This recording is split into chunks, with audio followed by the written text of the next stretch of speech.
Welcome to Some TV Movie Channel, your home for amazing movies and non-stop entertainment. Get ready to enjoy blockbuster hits, timeless classics, and exciting stories from every genre. Whether you love action, drama, comedy, or adventure, there's always something to watch here. Subscribe and turn on notifications so you never miss the latest uploads. Sit back, relax, and enjoy the movie experience with Some TV Movie Channel. Rain poured over the city streets, turning the neon lights into shimmering reflections that looked like shattered jewels. She ran as fast as she could, her heart pounding in her chest. Every shadow seemed to whisper secrets she wasn't ready to face. For weeks, mysterious messages had been arriving, cryptic, unsigned, and impossible to ignore. But tonight's message was different. It wasn't tucked inside an envelope or slipped beneath her door. Instead, it was etched across the fog-up window of the cafe. The copyright she always avoided. A single sentence. "I know what you did." Her stomach sank. The memories she had buried deep inside came rushing back,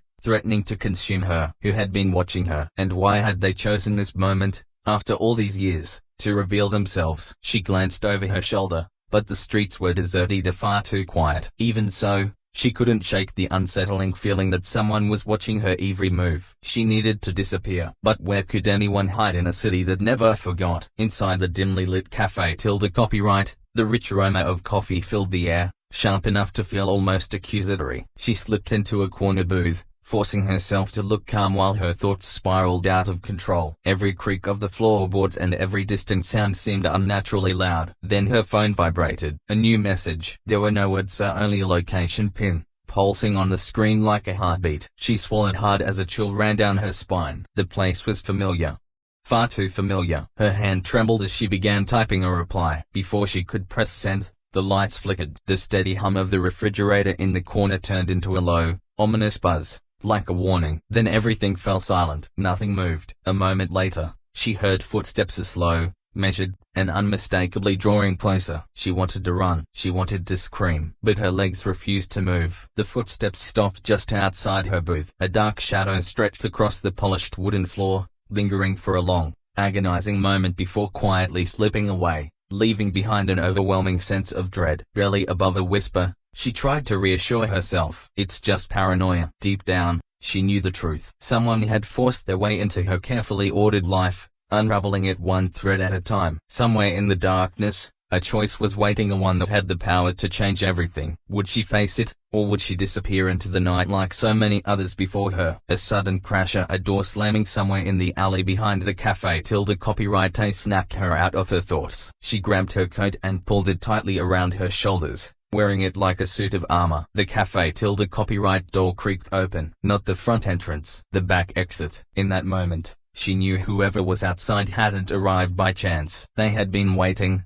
watching, planning every move. Every instinct warned her to run, but curiosity, deeper and more powerful than fear, pulled her forward. She had to see. She had to know. As she stepped into the rain, a quick flash of movement caught her eye. A figure disappeared around the corner, leaving behind nothing but an overwhelming sense that what was happening had been inevitable all along. Her thoughts filled with fragments of old mistakes, desperate decisions, and whispered lies hidden in the darkness. Every memory became another strand in a web she could no longer escape. The city felt alive around her, breathing through its rain-soaked streets. Alleys twisted into one another, and every shadow seemed to hide unseen eyes. She felt the weight of silent stares and invisible hands urging her onward. Then, just as the rain threatened to wash away her determination, a voice softly called her name. Not through a phone, not in a message. Real, close. The hairs on her arms stood upright as she froze. She knew the answer she had been searching for, and the danger that came with it was only a heartbeat away. A flash of lightning lit up the street for an instant, revealing a face she never thought she would see again. It was familiar, yet somehow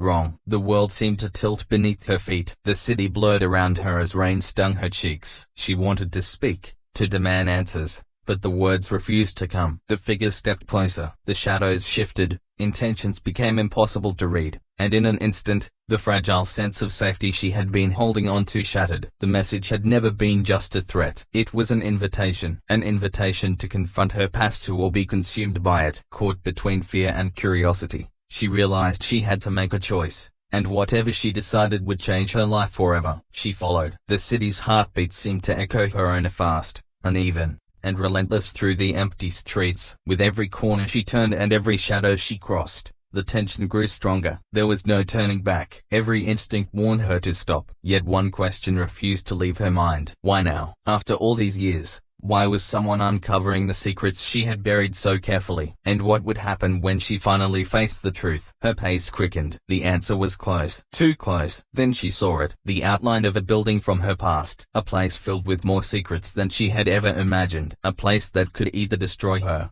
or save her. She stopped outside, her heart pounding against her chest. Rain soaked through her coat, clinging to her skin like an icy reminder that this was real. Every street she had once trusted now felt deceptive. Every familiar corner seemed capable of betrayal. As she reached for the doorknob, a whisper sliced through the rain, a quiet, intimate, and impossible to ignore. You shouldn't have come alone. She swallowed hard, every nerve stretched tight. Her hand lingered in the air. Then a memory crashed into her mind, a memory she had spent years trying to bury. And in that instant, she finally understood the truth. Some doors, once opened, can never be closed. The door creaked as she pushed it open, revealing a dimly lit hallway lined with peeling paint. Long shadows stretched across the walls as though reaching for her. She stepped inside cautiously, listening for even the faintest sound. A photograph rested on a dust-covered table. It was her own face, smiling in a moment she had hoped no one else remembered. Her pulse quickened. Someone had been here watching her, documenting her every move. And whoever it was had left behind a message she still hadn't fully understood. The air carried the damp scent of mildew mixed with fading ink. She moved deeper into the corridor,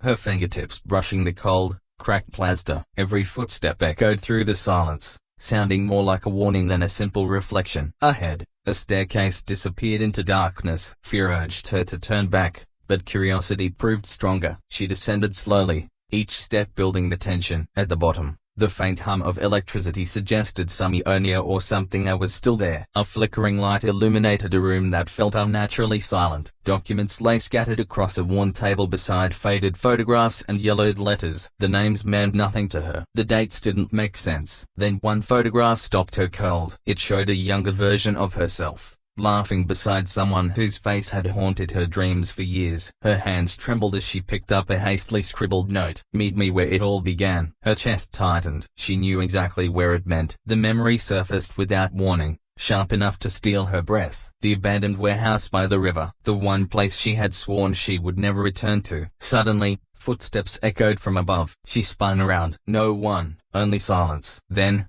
barely audible, someone whispered her name from the staircase. She froze. Whoever was behind this knew her fears. They knew her past. They understood exactly how to draw her in. And they were patient, awaiting, calculating, always one step ahead. She had three choices: stay, run, or confront whatever was hunting her. But hesitation was no longer an option. The walls seemed to close in around her as darkness gathered in every corner, turning every shadow into a possible threat. Outside, the rain had eased into a light drizzle. Puddles reflected broken streaks of neon as she stepped back into the night. Her senses were on edge, and the city suddenly felt smaller, tighter, almost alive around her. Every alley seemed to hide secrets. Every corner felt watched. Her phone buzzed again. Another location pin. This one was closer. Far too close. The realization hit her instantly. She wasn't finding clues. She was being led, drawn into a trap she might never escape. Yet something inside refused to let her stop. She had to know the truth. She had to face whatever waited inside that warehouse, no matter the cost. The walk became a blur of sensations, of the shine of rain-soaked asphalt, distant car horns, and the constant buzz of neon lights. Her thoughts spiraled through endless possibilities, each darker than the last. She remembered the years spent running, hiding, pretending the past had stayed buried. It hadn't. It had found her again, not with whispers, but with messages. Not with memories, but with shadows, and with a force she could no longer resist. She wondered how many others had followed a trail like these, or how many stories had begun with curiosity and ended in tragedy. Then she reached the riverfront. There it stood, the warehouse, silent, massive, a dark silhouette against the storm-filled sky. Fear and memory crashed together. Inside waited the echoes of everything that had happened, and everything that still could. She knew opening those doors meant more than uncovering the truth. It meant facing it. Every instinct begged her to turn around and disappear into the city forever. But the pull was impossible to resist. She stepped forward, wrapped her hand around the rusted latch, and felt her heart pounding against her ribs. In that moment, she understood something terrifying. The choice had already been made the instant she read the first message. She pulled the door open. Darkness swallowed her. Not completely. A thin beam of light revealed a figure standing at the far end of the hall. Familiar, yet unmistakably changed. A chill ran through her as her mind struggled to connect the person before her with the memories she carried. Then the figure spoke. Its voice was low, calm, almost intimate. "You shouldn't have come alone." Her throat tightened. Every warning, every fear, every unanswered question converged into a single, irreversible moment. As the figure stepped closer, she knew with absolute certainty that her life would never be the same again. The flickering light revealed a face she never expected to see. Recognition hit her like ice. It was familiar, but hardened by years of bitterness and anger. The past she thought she'd buried clawed its way back, bringing pain, regret, and guilt with it. Her voice faltered. "You. Why are you here?" The words sounded hollow, far too weak to bridge the years of silence that separated them. The figure's eyes remained cold and calculating. For a long moment, neither of them moved. The silence grew heavier with every passing second. Then came the accusation. Slow, measured, unforgiving. "You left me. You left everything behind." Her stomach dropped. In an instant, the memories returned, the desperate choices, the broken promises, and the impossible decisions she had tried so hard to forget. She had buried the guilt deep inside herself, convinced it would never surface again. Now it stood before her, staring back with unwavering certainty. She opened her mouth to explain, but the words caught in her throat. Every instinct told her to run, yet there was nowhere to go. This confrontation had been planned with chilling precision, unfolding at the exact moment she was least prepared. The air crackled with unspoken tension, heavy with a history neither of them could erase. Then the figure stepped closer. In their hand was a file. It held her name, her past, and every mistake she had ever tried to leave behind, all carefully documented. Fear tightened around her, but beneath it, a spark of defiance remained. "Why now, after all this time?" she demanded, her voice trembling with anger and desperation. The figure remained silent, allowing the pause to stretch until it became almost unbearable. She could hear every heartbeat pounding in her chest. The warehouse seemed to shrink around her, trapping her inside the consequences she had spent years avoiding. Outside, the city carried on as if nothing had changed. Inside, nothing else mattered. The figure held out the file like a twisted gift. Her hand shook as she accepted it, knowing that once she opened it, there would be no turning back. Page after page exposed pieces of her life she had desperately tried to forget. Every lie, every betrayal, every moment she had run from responsibility. Then a disturbing pattern began to emerge. Someone had been watching her all along, predicting her every move and quietly guiding her toward this inevitable moment. Her thoughts spiraled. Who had orchestrated this? Was it revenge, redemption, or simply a cruel game? The answers remained hidden behind the unreadable face of the figure before her. But one truth became impossible to ignore. Her past had never truly let her go. Neither had the person standing in front of her, whose unwavering gaze stripped away the carefully built defenses she had relied on for so long. Without warning, the silence shattered. A distant siren echoed through the night, reminding her that the world outside continued as normal, completely unaware of the storm unfolding inside the warehouse. The figure finally spoke, their voice quiet and unsettlingly personal. "You have a choice. Face it, or disappear. Just like you did before." Her breath caught in her throat. The weight of years settled over her, and for the first time, she realized the story she believed had ended was only beginning. The warehouse seemed alive with possibilities, some terrifying, others strangely freeing. Now the choice belonged to her. Her hand lingered over the final page of the file, unable to turn it. Should she move forward and uncover the truth, or walk away and allow the past to control her life once again? Every instinct warned her to stop, yet her curiosity burned even stronger, impossible to silence. She swallowed hard and steadied herself, knowing that whatever she chose would affect not only her future, but everything she had fought to protect. As the figure stepped back, a faint, knowing smile appeared on their lips. In that instant, she understood. Nothing would ever be the same again. The truth struck with the force of a physical blow. The person standing before her, someone she had once trusted, had become almost impossible to read. They weren't simply forcing her to confront her past. They were rewriting it. Every word and every gesture carried the sting of a betrayal she had never expected. She stumbled backward as her heart pounded, the empty warehouse amplifying the silent accusation hanging between them. Long-buried memories surged back with painful clarity. "Do you remember that night?"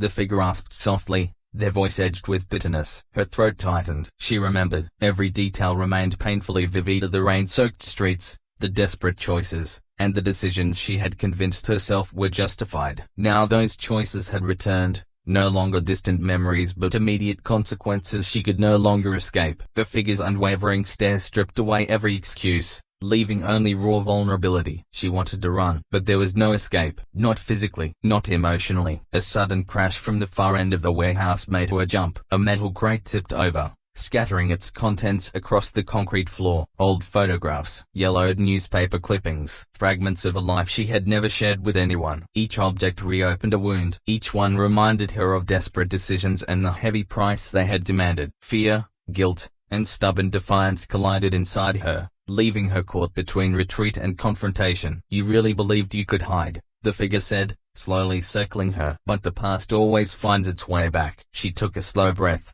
forcing herself to stay focused. The truth was undeniable. She had underestimated the past. Now it had a voice, and that voice stood directly in front of her, alive, relentless, and demanding to be acknowledged. The tension inside the warehouse became almost unbearable, thick enough to fill with every breath. Each heartbeat sounded like a warning. Her thoughts raced, searching for answers. Why now? Why here? And then it struck. This wasn't just a revenge. It was a test, a trap. Every clue, every message, every step had been meticulously designed to force her into a confrontation. And somewhere in that design, there was an opening, a way to reclaim agency. If only she could see it through the haze of fear and guilt. The figure stopped, close enough that she could feel the faint warmth of their presence. "One choice," they whispered. "Face it or lose everything you've built." The weight of their words pressed down like iron chains. She realized that their warehouse was more than a location. It was a crucible, a place where past and present collided. And she had been drawn here for a reason. To survive,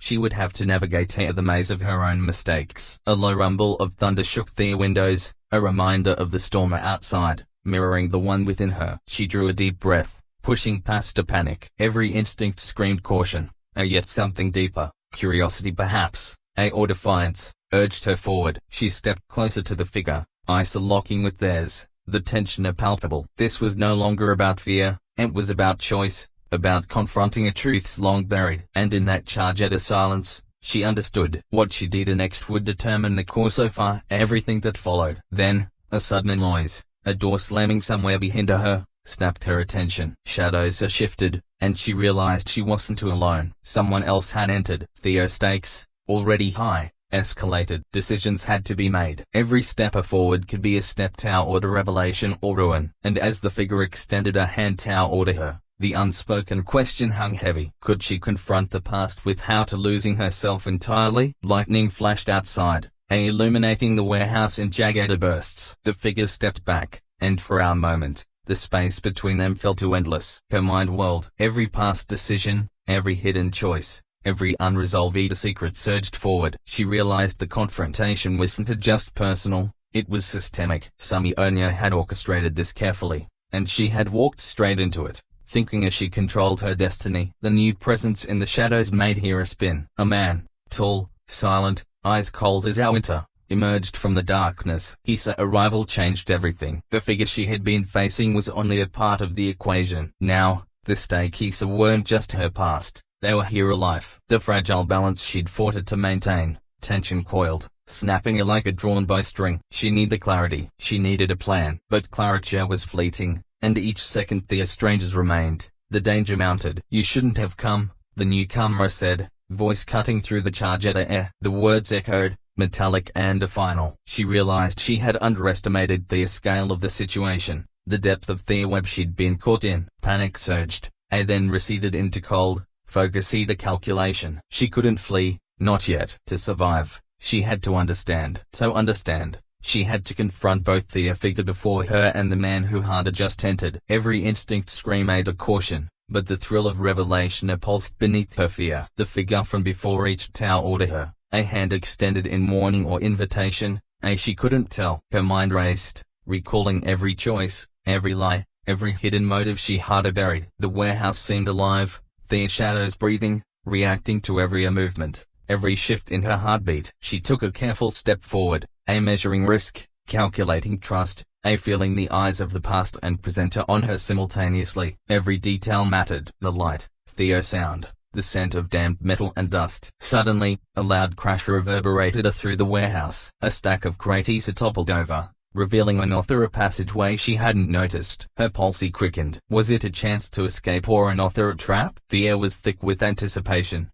each second stretching unbearably. Both figures watched her, expressions unreadable. The choice was hers. Confront, flee, or risk the unknown path. And as she took a hesitant step toward the new corridor, a realization struck. Whatever lay ahead would not only test her courage, but also determine how deeply her past could wound her future. Her breath came in shallow bursts, a rhythm mirrored by the flickering fluorescent lights overhead. She felt every second stretch, every shadow shift, every heartbeat a drum of urgency. The warehouse was more than our place. It was a reflection of every secret, every betrayal, every fear she had treated to bury. And now, all of it demanded a reckoning. The figure in front of her whispered again, voice almost intimate. Time runs out faster than you think. The warning, a subtle yet undeniable, resonated deeper within her chest. A gust of wind rattled the windows, carrying the scent of rain and the faint tang of metal. She realized she had a choice that would shape everything. Trust herself, step into the unknown, and confront the truths waiting at the heart of the warehouse, or retreat,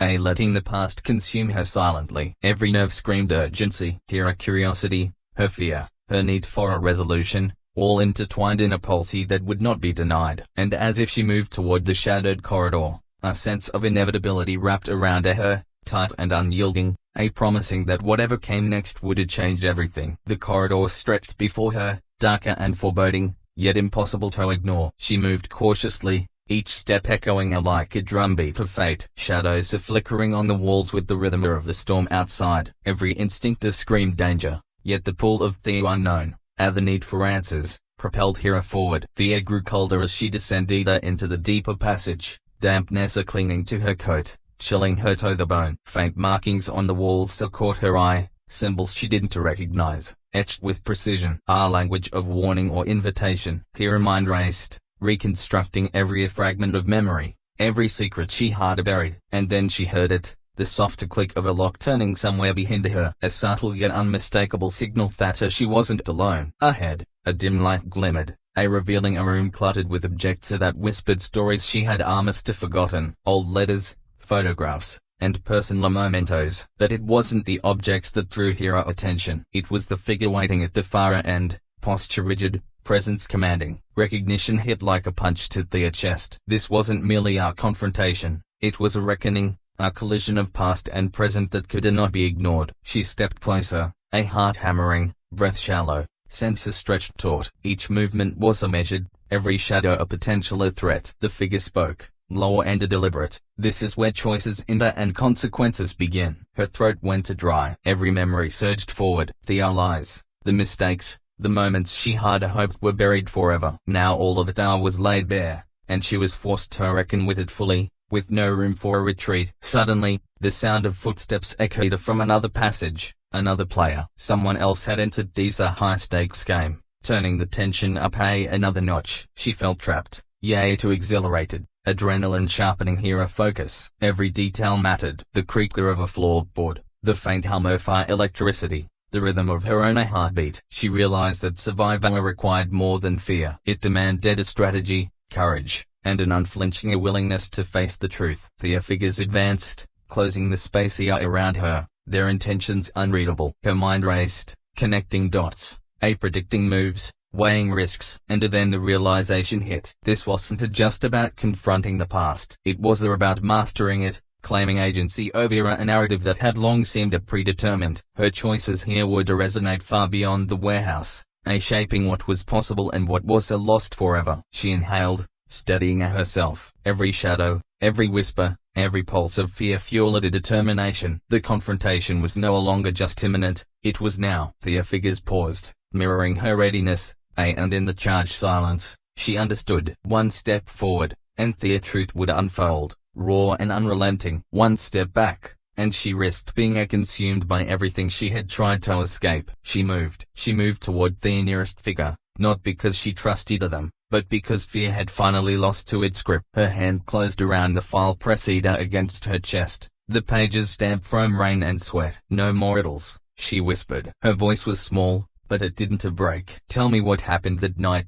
For the first time, the figure's confidence cracked. Their eyes shifted toward the man in the shadows, and that a tiny movement told her everything. They were not the mastermind. They were afraid, too. The man stepped forward, slow and calm, like someone who had already won. You were never supposed to remember, he said. And there it was, the truth, finally breathing in the room. Here memories returned in pieces: Thea warehouse, the argument, the crash by the river. The friend she thought she had abandoned had actually pulled her from Thea wreckage. The guilt she had carried for years had been planted inside her, shaped by lies, sharpened by silence. Someone had needed her broken. Someone had needed her quiet. Her knees weakened, but she did not fall. Not this time. The first figure looked at Hira with tears shining in their eyes. I tried to reach you, they said. Buta. He made sure every message looked like a threat. The man's jaw tightened. Outside, sirens grew louder, slicing her through the storm. She understood then. The file wasn't meant to destroy her. It was evidence. The messages, the photos, the trail through the city. All of it had been a desperate attempt to wake Hira up before the real monster dissipated forever. The man lunged. She reacted before a thought could stop her. She threw the file toward the flickering light, papers exploding into the air like wounded birds. He turned for 1 second, just one, and the figure beside her slammed a metal bar into his arm. He collapsed with a cry, and in that same breath, police lights flooded the broken windows red and blue. Silence. Relic silence. Not the kind that hides danger, but the kind that comes after a storm or has nothing left to break. Weeks later, she stood by the river as morning light touched the water. The city still remembered everything, but now so did she. The pain had not vanished. The scars had not turned beautiful, but they were hers again, not weapons in someone else's hands. She placed one old photograph into the river and watched it drift away. Some hearts break because they are weak. Hers broke because it had survived too much. And when the sun rose higher, she finally turned away from the past, not running this time, just walking forward. Your heart will be broken opens with a sense of intimacy that already hints at the careful hand behind the camera. At the helm is director Marcel Duchamp, whose trajectory over the last decade has been a study in contrast. Films that range from delicate, honest to imperceptible emotional studies to brash, kinetic pieces of narrative experimentation. She doesn't make films to fill a screen. She makes them to press against it, to see how far emotion can stretch before it tears. Her prior works, such as Luminous Days and Shadowed Rooms, revealed our fascination with fractured relationships and the quiet violence of unspoken feelings. In Your Heart Will Be Broken, that preoccupation crystallizes. Every framing whispers, never shouts, drawing the viewer into a world that is ordinary and disarmingly intense. What drew Duchamp to this project is rooted less in plot than in texture. The original script, penned by season-eater writer Elliot Vargas, was a meditation on the quiet despair that follows a personal betrayal. Duchamp's vision didn't require rewriting. It required listening, tuning into the subtext of lines and silences and imagining a cinematic language that could hold the weight of our grief without collapsing under it. She sought actors who could speak volumes with a glance, editors who could let space breathe, and a camera operator who understood that the human eye is rarely static. The collaboration here was almost symbiotic. Zhuravleva didn't dictate nuance. She curated it, coaxing each department into a kind of delicate obedience to the emotional truth of the story. The production company backing the film, Syncraft Studios, is known for taking chances on mid-budget films with auteur-driven visions. Their support meant that Zhuravleva could pursue subtlety over spectacle, intimacy over grandiosity. Yet that choice carried its own risks. The budget, while generous for an indie-scale drama, demanded efficiency and precision. Locations were carefully selected to maximize emotional resonance. A small Parisian apartment, peeling paint and all, became more than a set. It was a character in its own right, silently chronicling the protagonist's emotional decay. Each prop, every fragment of mise-en-scene, felt too intentional, as if the apartment itself had secrets it was desperate to share. Zhuravlev's directorial approach combines our kind of quiet authoritarianism with nearer and visible empathy. On set, she is exacting, yet never oppressive. Actors speak of a duality, the pressure of achieving perfection balanced with the freedom to discover a truth in their performances. She prefers long takes, letting scenes unfold without the fear of premature cuts. trusting in the rhythm of real human interaction. This philosophy manifests on screen in our sequences where even mundane gestures, a hand brushing across a table, a foot tapping nervously, carry monumental weight. The camera lingers, not to voyeuristically dramatize, but to honor the gravity of ordinary despair. Her choice of crew reflects this sensibility. Cinematographer Lucien Moreau, who has previously collaborated with Duvall on Shadowed Rooms, brings an almost painterly approach to light and shadow. Together, they sculpt images that feel tactile. Sunlight cuts through a dust motes, each particle suspended as if to mark our moment's fragility. The color palette leans into muted earthy tones, punctuated by sudden bursts of far warmth that signal fleeting hope or our intimate connection. It's a visual language designed not for a spectacle, but for empathy, inviting viewers to inhabit emotional spaces rather than merely observe them. Personal resonance informs every choice Duvall makes. She has openly discussed how the script's exploration of grief mirrored her own experience losing a close friend. That intimacy doesn't make the film indulgent.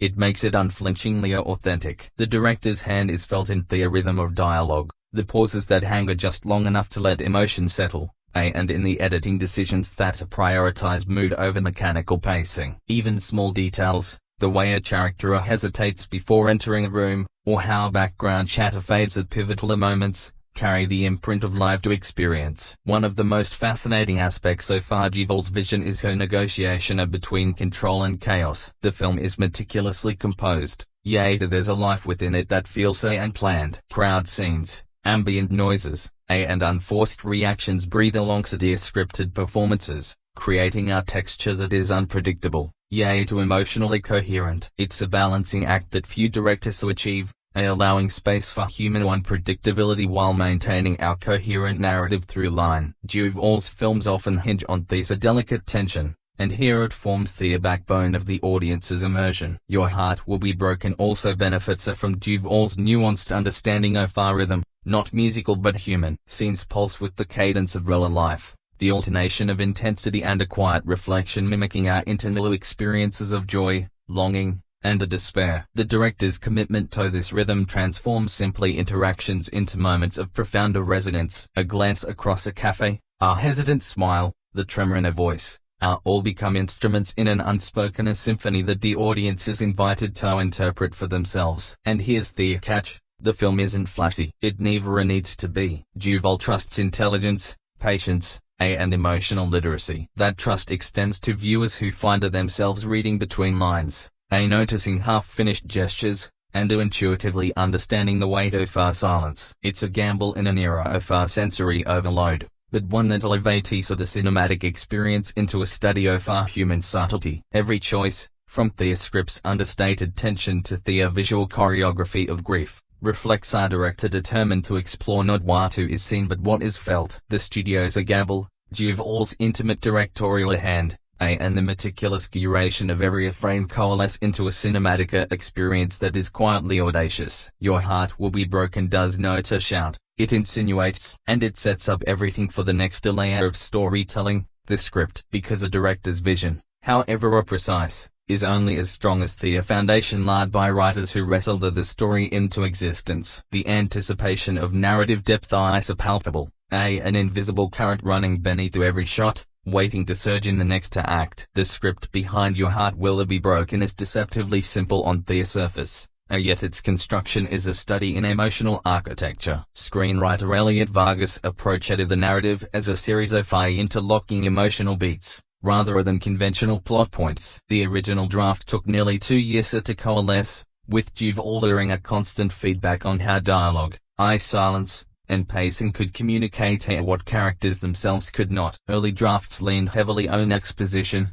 but through rigorous workshops and table reads, the team stripped away anything unnecessary, allowing subtext and a physical nuance to carry weight. The process transformed a functional script into a living, breathing document where each scene feels inevitable yet effortlessly natural. Vargas's writing philosophy leans toward minimalism, beauty not in a way that starves the story. Instead, he crafts spaces where the audience's mind is invited to roam. The dialogue is conversational, sometimes fragmentary, echoing real-life fear rhythms and hesitations. Consider our sequence where the protagonist confronts a friend about betrayal. The tension isn't in a shouted argument, but in our half-sentences, lingering pauses, and the nervous manipulation of objects. Keys twisted, coffee stirred. It's a meticulous, deliberate work, turning ordinary exchanges into emotional detonations. And the genius lies in the gaps. What's left unsaid often speaks louder than words ever could. The narrative structure eschews traditional linearity in favor of a more fluid, honest and memory-driven approach. Scenes overlap temporally, blurring past and present, creating an experience that mirrors the protagonist's psychological state. Flashbacks are not flagged with obvious visual cues. Instead, subtle shifts in our lighting, color saturation, and sound texture signal temporal shifts. These choice forces the audience to engage actively, piecing together motivations and histories in real time. It's risky, yes. Risk is inherent in making viewers work, but it also deepens immersion, making emotional payoffs hit harder when connections are realized. Vargas also experimented with alternate story paths that never made the final cut. One early draft explored the protagonist leaving the city entirely, a dramatic escape meant to heighten our narrative tension. Zhuravleva, however, argued for confinement. Emotional truth, she insisted, comes from staying put, confronting spaces filled with memories. That insistence shaped the story's claustrophobic, yet intimate atmosphere.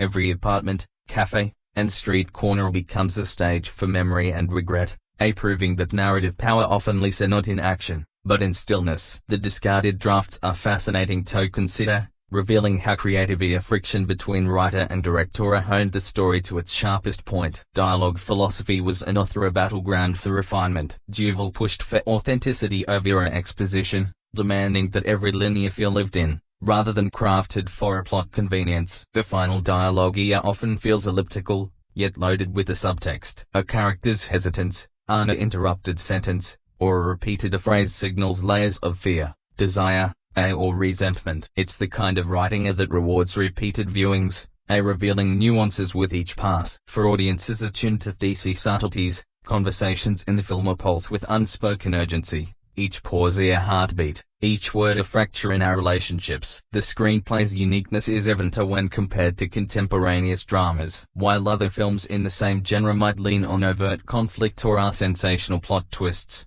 Your Heart Will Be Broken thrives on emotional resonance and micro-interactions. Vargas crafted a story where tension simmers beneath the surface. A glance, a gesture, a momentary flinch carries the weight of a novel. It challenges the notion that compelling a drama requires spectacle, proving that the minutiae of human behavior can sustain narrative momentum when handled with precision. It's a quiet rebellion against cinematic noise. Another innovation lies in the script's interweaving of thematic threads. Betrayal, grief, and longing are not addressed in isolation. They intersect organically, allowing the audience to experience the emotional fallout in a multidimensional way. For example, the film juxtaposes professional failures with intimate betrayals, showing how external pressures amplify internal fractures. This narrative layering enriches the viewing experience, offering multiple angles from which to empathize with the characters. It also establishes a tone that is melancholic yet tender, a balance rarely achieved without painstaking craftsmanship. The writer-director collaboration extended to scene rhythm and pacing. Vargas would propose beats,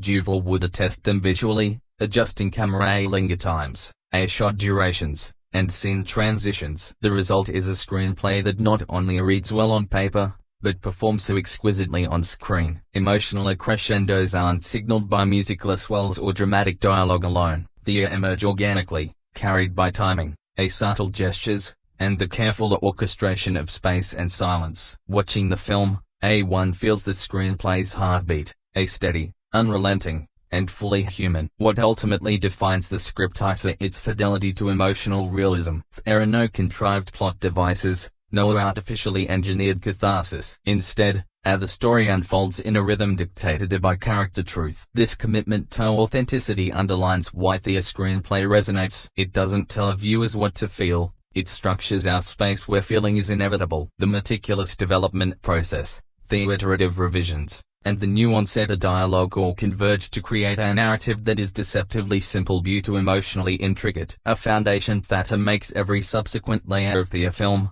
from performances to cinematography, possible. From Zhuravleva's vision to Vargas's pen, the film's creative DNA is evident in every frame. The script functions as both blueprinter and partner, guiding actors, informing technical choices, and establishing the emotional tone. And, as viewers, we feel the care in these decisions, not as a heavy-handed direction, but as a subtly persistent current that pulls us through the story. The stage is now set, not only for the actors who will inhabit this world, but for the visual and sonic language that will make the narrative palpably alive. The next chapter, watching those choices breathe in our casting, where intuition and chemistry will turn written characters into living presences on screen. Casting is where your heart will be broken starts to reveal what kind of romance it really wants to be. On paper, the premise has the shape of our familiar teen drama bargain. Polina, a new student facing bullying, enters a risky fake relationship dealer with Baz, the school's dominant troublemaker,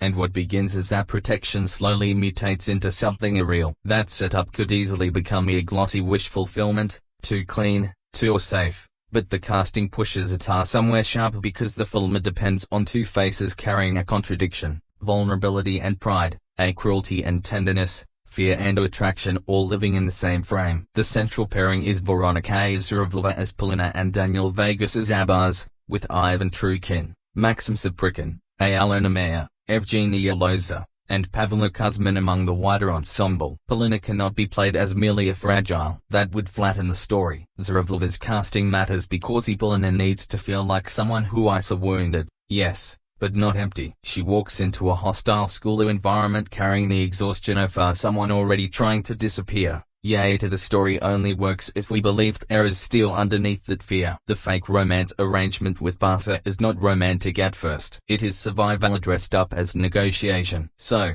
the actress has to sell hesitation without making Polina passive. Watch the emotional design of the troll. She is cornered, but she is still choosing. That difference is everything. Baz is the dangerous half of the equation, and Daniel Vegas has to carry the hardest burden in the film's casting logic. A character like Baz can collapse into a cliché tilde copyright fast. The bad boy with a hidden heart, the bully softened by love, the school tyrant waiting to be redeemed. We have seen that version too many times. What the role demands is volatility, not a cartoon villain energy, but the kind of teenage dominance that comes from insecurity, reputation, and the need to control every room before it controls him. Vegas has to make Baz intimidating enough for the deal to feel risky, but human enough that Polina's emotional confusion does not feel foolish. That is the entire gamble of this casting. The audience must distrust Baz before they start reading him differently. If the actor comes in too charming,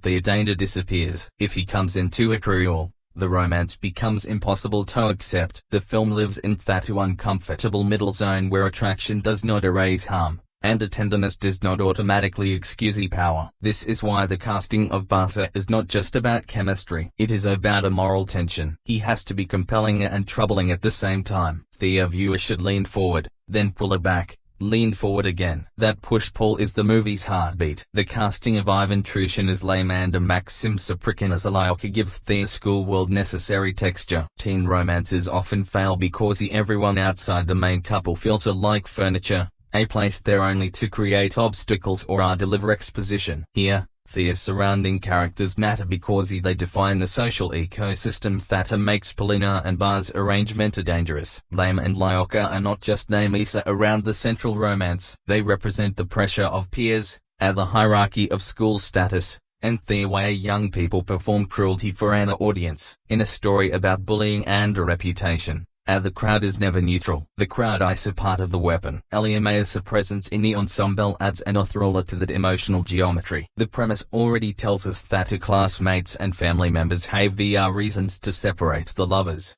which means the supporting cast cannot simply orbit the couple. They must actively distort the space between them. Every romance needs opposition, but the best ones make that opposition feel emotionally specific. Not just they cannot be together, but these people know exactly where to press. A jealous classmate, a protective friend, a suspicious adult, a wounded rival. Each one changes the temperature of a scene. Casting those roles well decides whether the conflict feels manufactured or painfully believable. The adult casting is just as important. especially with Evgenia Lozalistida among the cast and Pavel Kuzmin credited as Plina's stepfather. In stories are centered on teenagers, adults often exist as obstacles with no interior or life. That is lazy writing and lazier casting. But Plina's family situation appears central to the emotional pressure around her, and the stepfather figure suggests a home life that complicates the school drama, rather than merely sitting beside it. The best teen melodramas understand this. School is never just school. What happens in hallways follows you home, and what happens at home walks into a class with you the next morning. The ensemble also points toward the film's Russian youth drama identity. The movie is identified as a Russian romance drama, originally titled Dvoye Serdzabito, and directed by Michael Vaynberg. That matters because the casting here is not chasing Hollywood polish. The faces need to feel embedded in our specific social world,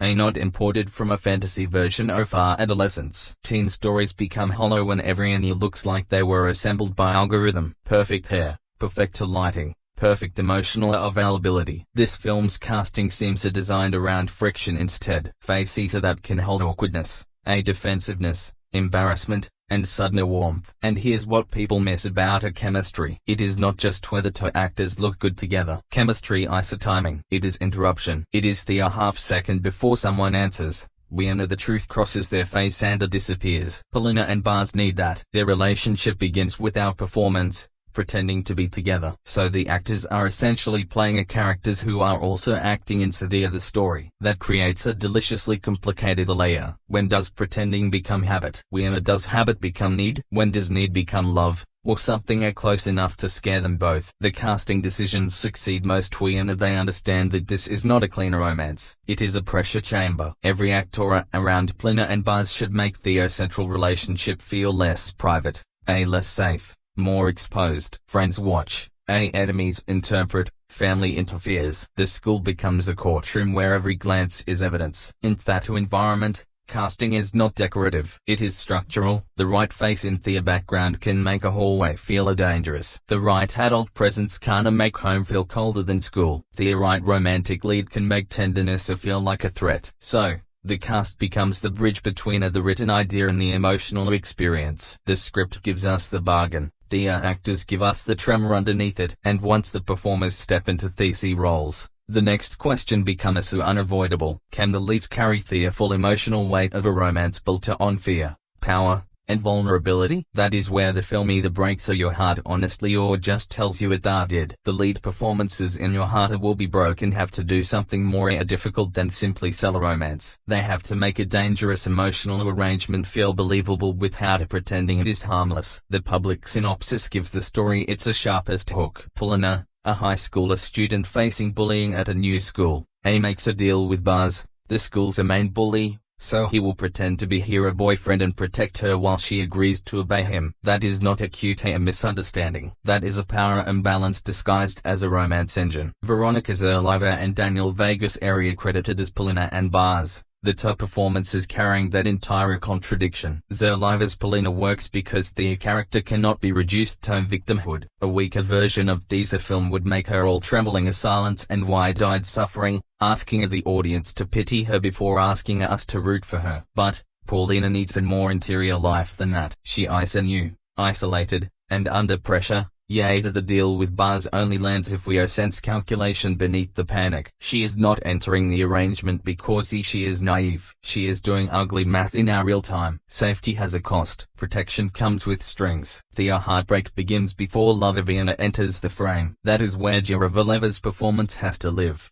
In the spaces between resistance and surrender, Paulina's body language becomes the first layer of storytelling. The shoulders pulled inward, the guarded looks, the way she might measure a room before stepping fully into it. DC choices make us understand that bullying is not just an event. It is an atmosphere. It changes posture. It changes breathing. It changes how fast our person answers a question. The performance needs to make the school feel like a battlefield without turning Paulina into a symbol. She remains specific, young, embarrassed, angry, wounded, still thinking, and then pairs Baz. Daniel Vegas has the flashy role on paper, but also the more dangerous one. The bully with the hidden heart archetype. He can become toxic fantasy very quickly, especially in young adult romance. The actor's job is not to make Basa instantly lovable. That would be too easy and honestly dishonest. Bas has to feel like someone whose reputation arrives before he does. The Plex cast listing identifies Vegas as Bas, while the other listings describe the character as a dangerous, mysterious classmate with a rebel reputation who becomes Paulin as a protector. Vegas' strongest acting challenge is restraint. If he plays Bas as pure menace, the romance turns sour beyond repair. If he softens him too soon, the story loses its teeth. So, the performance has to operate in contradiction. His gaze can't intimidate, then hesitate. His voice can't command, then cracks slightly when the mask slips. That is the kind of role where the best acting is often in what the actor refuses to reveal. Bas should feel like a boy performing dominance because he does not know who he is without it. Cruelty as costume, controller as armor, a vulnerability buried so deep it almost looks like arrogance. The chemistry between Zhuravleva and Vegas matters because their characters are pretending before they are feeling. That gives the performers a laid game here to play. In ordinary romance, two people hide their feelings from each other. Here, they first fake feelings for everyone else, then slowly become confused by the performance. That is deliciously unstable. A glance held too long suddenly means too much. A protective gesture that was supposed to be part of a deal starts to feel involuntary. A command that once sounded threatening begins to sound afraid of losing control. The actors have to make the transition gradual, not magical. Polina's arc depends on whether Zhuravleva can show empowerment without making it simplistic. Love does not automatically heal humiliation. A boy's attention does not erase fear. So, when Polina begins to stand differently around Bas, the performance should not tell us she is fixed. It should tell us she is experimenting with being seen. There is a difference. Being protected gives her room to breathe, but it also creates dependence. And Zhuravleva has to let that discomfort remain visible. The character's emotional growth works best when it feels incomplete, messy, uneven, full of small victories that still hurt. Bas' arc, meanwhile, depends on whether Vegas can make remorse feel earned, not announced, earned. The film's premise says feelings become real. The audience still needs to believe that a real feeling changes the way Bas sees power. That does not happen through one grand romantic speech. It happens in behavior. Does he listen when Polina stops performing? Does his confidence falter when he realizes protection can become a possession? Does he understand the difference between defending someone and controlling them? These are acting questions as much as writing questions because the answer lives on the actor's face before it lives in the dialogue. The most compelling version of these dynamic is not bad boy becomes good because girl loves him. That is too cheap. The stronger version is a boy who has built himself out of intimidation meets someone who forces him to confront the cost of being feared. And a girl who has been treated as powerless discovers that even a protection can become another cage if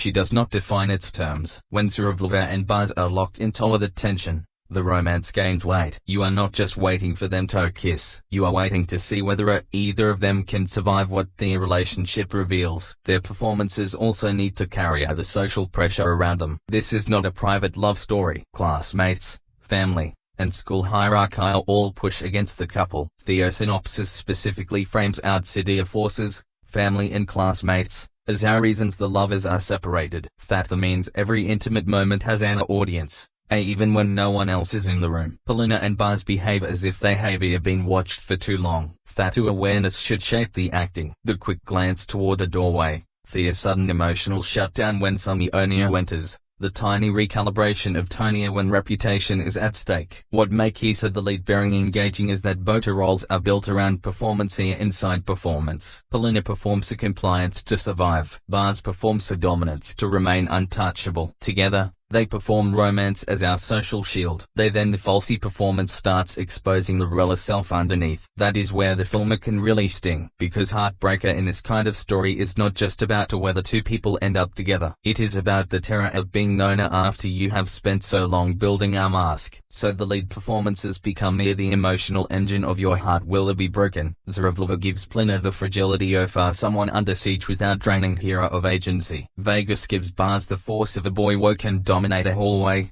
but may not know how to survive tenderness. Together, they turn a risky premise into something more complicated than fantasy. The romance works only because danger remains in the room. And once the two leads establish that uneasy pulse, the supporting cast has to do the next crucial job. Tighten the walls around them until every choice feels impossible. The supporting cast in your heart will be broken does not exist simply to decorate Plina and Butz's romance. That would be the easy version. A weaker teen drama treats classmates as noise, gossip girls, jealous boys, stern adults, comic friends. Here, the ensemble has a more functional job. They are the social precious glue around the couple. Every supporting character helps define the cost of being close to bars, the danger of being visible at school, and the way private emotion becomes a public property when you are young. The listed ensemble includes Ivan Trushin as Alam, Maxim Saprikin as Lyoka, Alya Mayer as Dilara, Evgenia Losa as Apollina's mother, Pavel Kuzmin as Apollina's stepfather, Alexandra Tikhonova as Sasha, and Rita Dyachenkova as Lika. Lame, played by Ivan Trushin. Isa important because bars cannot exist in our isolation. A school bully or rebel on the air has power if other people help maintain the myth. Friends, rivals, witnesses, are those other mirrors that make our reputation real. Lame's presence gives us bars a social orbit, and that orbit matters because Polina is not just negotiating with one boy. She is stepping into a hierarchy already built before she arrived. That is the invisible trap of the story. Bars may be the face of danger, but the group around him creates the atmosphere where danger feels normal. Maxim Saprikin's Lyoka adds an author layer to that group dynamic. Characters like Lyoka can easily become background muscle, but in a story about teenage power, even background muscle matters. He represents the kind of loyalty that can become cruelty when no one questions it. A look from a friend can encourage Darcy to perform toughness. A joke can turn a humiliation into entertainment. A silence can become permission. That is why the supporting boys matter so much. They show how masculinity gets rehearsed in public, how boys learn to act dangerous because danger earns attention. Then there is Dilara, played by Alya Mayer. And this is where the school world becomes more complicated. Dilara is part of a female social structure around Plenor, and that structure can be just as punishing as other boys' hierarchy. The novel summary describes Polina entering an elite school and meeting her classmates including Dilara and Milana while learning about Dima Basov, a nicknamed Bars, as the most feared boy in school. That detail matters because Polina does not arrive into emptiness. She enters a world with established alliances, secrets, and rules she does not yet understand. New girl vulnerability is not just loneliness, it is ignorance of the battlefield. Lika, credited to Margarita Dyachenkova in Russian language listings, seems especially central to the social machinery of the story. In teen melodrama, characters like Lika often became the emotional accelerant, the friend who turns cold, the rival who knows exactly which rumor will hurt, the classmate who understands that humiliation works best when it has an audience. What makes these a kind of role effective is not volume, it is precision. The right insult at the right moment can wound more deeply than a dramatic confrontation. The supporting performance has to make social cruelty feel casual. That is the scary part. Cruelty rarely announces itself as evil. Sometimes it laughs. The film's ensemble also helps reveal the difference between a protection and possession. Bars Maya become Plina's shield, but the people around them constantly test what that shield means. Is Plina safer because everyone believes she belongs to him, or is she simply trapped inside an author label? That question only works if the supporting cast keeps pressing on the arrangement. A hallway glance, a whispered rumor, a classmate watching too closely. These small reactions turn the fake relationship into a performance Polina cannot easily exit. The crowd becomes our camera, and every teenager knows what that means. Once people start telling a story about you, they rarely ask whether it is true. The adult ensemble shifts the pressure from school into the home. Evgenia Loza is listed as Polina's mother, while Pavel Kuzmin plays Polina's stepfather. That family casting matters because Polina's pain cannot be understood only through classmates and romance. Teen suffering always has a second life after the school bell rings. You carry it into the kitchen, into your bedroom, into the strained silence at dinner. The presence of mother and stepfather figure gives the film room to explore whether Plina's home is refuge, surveillance, misunderstanding, or something more emotionally complicated. Pavel Kuzmin's stepfather role is especially loaded. Even before the film explains the details, the word stepfather creates tension in a teen drama because it signals a family structure already carrying adjustment, distance, or unresolved authority. The film does not need him to be our villain for the role to matter. Sometimes the most painful adult characters are not monstrous. They are merely unable to see the child in front of them clearly. A dismissive tone, a wrong assumption, a demand for obedience at the exact moment Polina needs belief. Those are small choices so that can deepen the emotional stake around her. What the ensemble gives your heart will be broken is density. Polina and Baz may be the emotional center, but the supporting cast builds the cage around them. Lame and Lyoke strengthen Baz's dangerous mythology. Dilara and Lika sharpen the school's social cruelty. Polina's mother and a stepfather bring the conflict home, proving that romance is never isolated from family, reputation,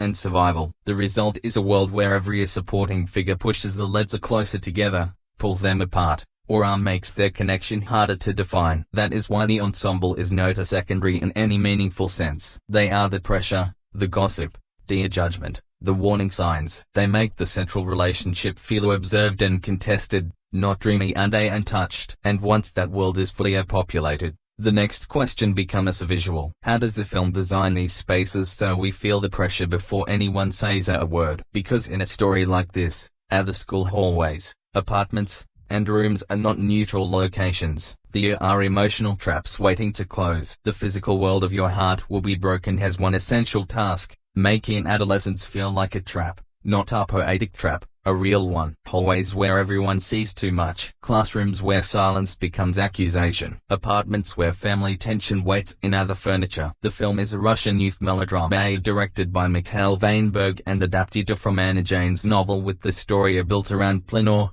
a new student who faces bullying and becomes entangled with Baz, the school's feared rebel protector figure. That premise demands production design that can turn ordinary teenage spaces into pressure chambers. The design credit is a little messy across public listings. Letterboxd names Vladimir Shevrinsky as production designer, while Ikonoglas lists Stacy Zinchenko. That contradiction is worth acknowledging because it reminds us how new international releases often arrive via online with incomplete or conflicting metadata. But regardless of credit to confusion, the film's visual world has to serve one clear emotional principle. Polina is never simply at school or at her home. She is always inside a social machine. The spaces around her are designed less like neutral locations and more like systems of control. The school is the most important environment because it functions as the film's public arena. Teen melodrama rises or falls on whether the school feels socially legible. We need to understand where power sits without anyone explaining it. Who owns the hallway? Who gets stared out? Who moves in groups and who walks alone? Production design can answer those questions through spacing,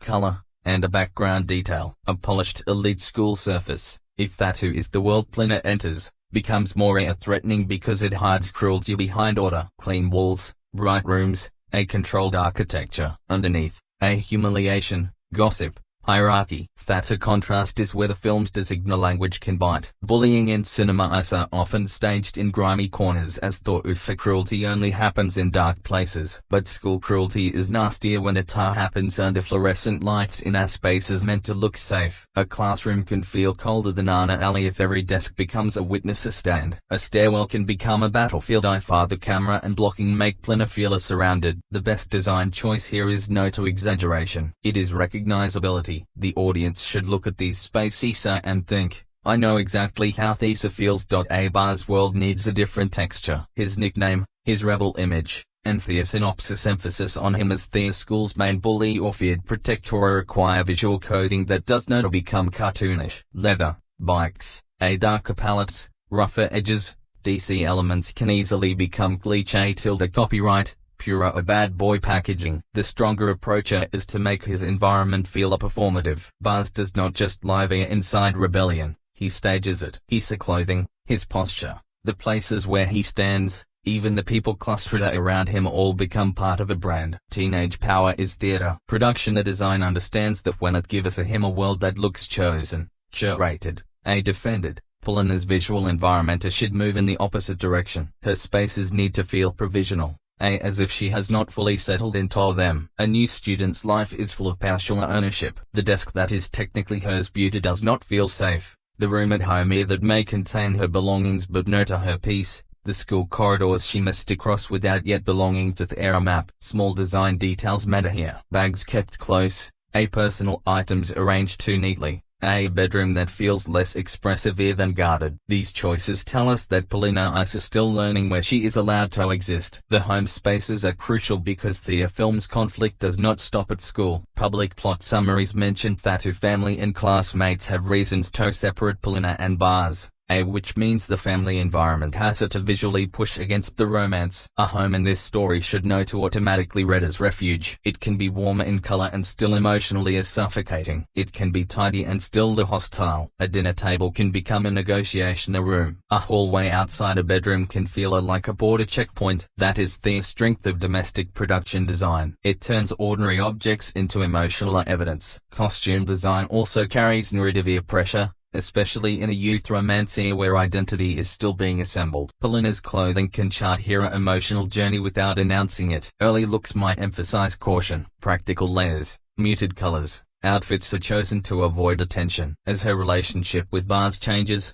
the design may allow sharper silhouettes or bolder details, but the danger is making transformation too obvious. This is not a makeover fantasy. Polina does not need to become equal to become visible. The more interesting costume arc is subtler. She starts dressing less like someone hiding from impact. Baz's costume language, meanwhile, has to reveal the fragility inside the armor. The rebel aesthetic works only if we sense that it is protecting something. Darker clothes, harder textures, biker-coated details, fine. But the smartest design would introduce tiny fractures. A softer garment in our private scene, an item that feels personal rather than performative. A repeated accessory that hints at memory or wound. That is where costume stops being style and becomes a psychology. The viewer may not consciously notice the shift, but they feel it. The mask slips by half an inch. Color is another place where the film can shape emotion. A story like this benefits from a contrast. Cool school tones that make social spaces feel controlled, warmer domestic tones that may or may not offer comfort,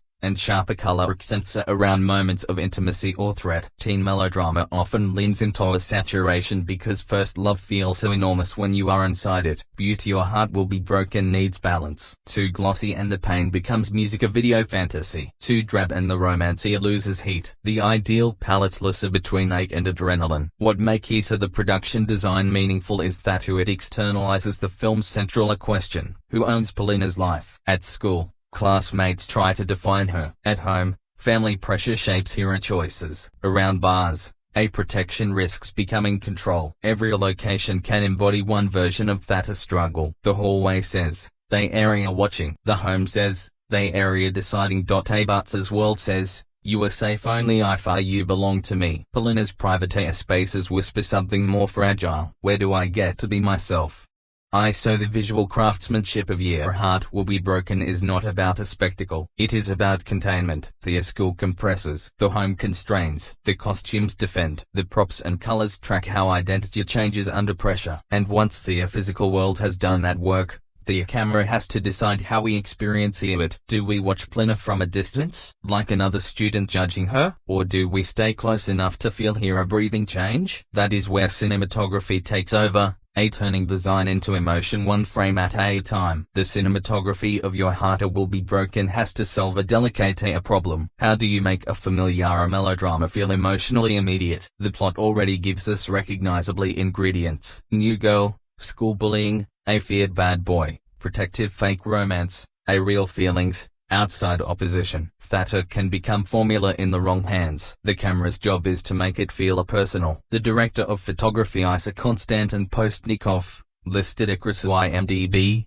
Aplex, Movie iPhone, and Kinderpoisk as the cinematographer or director of photography for Michael Vaynberg's 2026 Russian youth melodrama. The strongest visual approach for this kind of story is subjective closeness, not constant handheld chaos, not glossy music video distance, but a camera that stays near enough to Polina for the world to feel slightly too close. A bullying story becomes weak when the camera watches suffering from a neutral position. It becomes sharper when the frame makes us feel the social pressure. Bodies blocking exits, classmates occupying the edges of the image, hallways narrowing around her. The school should not simply be photographed as a location. It should be photographed as surveillance. That is why framing matters so much here. Polina's early scenes need negative space, but not the peaceful kind. Empty space beside a character can suggest a loneliness. Crowded space around her can suggest threat. The ideal visual grammar shifts between the two. When she is alone, the frame reminds us she has no social protection. When she is around others, the frame reminds us that her attention itself can become violent. A classroom-wide shot can make her look as small. A tight close-up can make the error disappear. Different tools, same emotional wound. Buzz requires a different camera language. He enters the story as our figure with social gravity, a boy whose reputation walks ahead of him. Public listings describe the premise around Plina being saved from bullying and entering a deal with Buzz, the school's main bully or feared protector, who pretends to be her boyfriend while demanding obedience. Visually, that means Buzz cannot be introduced like an ordinary classmate. The camera has to understand mythology. Low angle can make him imposing, but too much far that becomes parody. The more interesting choice is controlled stillness. Let others move nervously around him while he barely moves at all. That stillness would make his power feel social rather than physical. He does not need to shout if everyone has already decided he is dangerous. The camera can show that through reaction shots. Students looking away, friends waiting for his cue, Plina measuring him before answering. In teen melodrama, the lead boy's aim is half performance, half editing. A delayed cut before he speaks, a pause after he enters, a close-up that refuses to explain him. These decisions build a danger without overplaying it. Lesser thunder, more pressure. The visual attention between Plina and Buzz should evolve as their arrangement changes. At first, the frame ought to keep them separated even when they stand together. Door frames, desks, lockers, bikes, classmates, shadows. Anything that divides the image can remind us that their relationship is a deal before it is a bond. Then, slowly the camera can begin reducing that distance, not through obvious romantic softness every time they share a scene, but through tiny recalibrations, matching eye lines, shared foregrounds, two shots that stop feeling like a negotiation and start feeling like a confession. Close-ups become essential because this is a story of pretending. Plina and Buzz are performing romance for others, but the camera can capture what the performance hides from the crowd. That is cinema's advantage over a gossip. The school sees a couple. The camera sees hesitation. The school sees a protection. The camera sees control. The school sees defiance. The camera sees a fear. When the film leans into close-ups, it can separate public image from private truth, and that separation is where the emotional suspense lies. Lighting should carry the same duality. School spaces can be bright and still feel cruel. That is one of the most effective visual contradictions available to the film. Fluorescent brightness does not equal safety. Sometimes it makes humiliation more exposed. Domestic spaces, and meanwhile, it can be warmer but not necessarily kinder. A living room lamp can create comfort or interrogation depending on where characters sit inside the frame. The strongest cinematography in this kind of melodrama refuses easy emotional color coding. Darkness is not always danger. Warmth is not always love. The bike-recoded elements around Buzz also give a post-Nikov film for visual contrast. The film's Russian listings and summaries connect Buzz to a rebellious, feared persona, and the source novel summaries identify him as Dima Basov, a nicknamed Buzz, a bike-like figure inside the school hierarchy. Motorcycle imagery can become cliché till the copyright fast. Metal, leather, speed, danger, all the obvious stuff. But photographed well, it can externalize Buzz's emotional logic. Movement equals escape. Engines equal a control. Night roads equal a fantasy of freedom that may be just another form of running away. The trick is not to fetishize the image, but to reveal the boy hiding inside it. Camera movement should mirror Plina's changing emotional state. Early movement can feel reactive, following her as if she is trying to survive the day. Later, when she begins to understand the rules of Buzz's world and the rules of her own fear, the camera can become steadier, not triumphant, just less strapped. That is the kind of visual arc viewers feel before they can name it. The image here breathes differently because the character does. Aspect ratio and lensing details are not widely available in public listings, so it would be dishonest to invent a technical specifications. But the observable dramatic needs area clear. A youth romance like this benefits from lenses that can isolate faces while keeping background pressure alive. Shallow focus can make Polina and Barca feel briefly alone in a crowded school. Deeper focus can remind us that they never truly are. That push between the intimacy and exposure is the film's central engine. Love wants privacy. Their world refuses to give it. The cinematography then is not just about making the film look attractive. It's about deciding who has power in every frame. When Polina is boxed in, we feel the school closing around her. When Barca stands still and others orbit him, we understand reputation without our speech. When the two finally share the frame without visible barriers, the image itself becomes a confession. Postnikov's camera has to turn melodrama into spatial emotion, making attraction, fear, performance, and control visible before the dialogue can explain them. And once the image has done that work, sound has to finish the wound. Because in a story about bullying, romance, and social pressure, what we hear can be just as brutal as what we see. Whispers behind Polina's back, footsteps in a hallway, the sudden quiet when Baz enters, the engine note that announces danger or rescue before his face appears. The camera may show you the trap, but the sound design decides how tightly it closes. Sound in your heart will be broken should not behave like decoration. It should behave like your memory. In a story built around bullying, fake intimacy, fear, and emotional exposure, the soundtrack has to carry things the characters cannot safely say out loud. The composer credited for the film is Pavel Esenin, which already points toward one of the movie's most important unseen responsibilities, giving this bruised romance an emotional pulse without drowning it in melodrama. The wrong score would romanticize the danger too quickly. The right score lets us feel attraction and discomfort at the same time. In teen romance with this premise needs some music that understands restraint. Polina's story begins in vulnerability,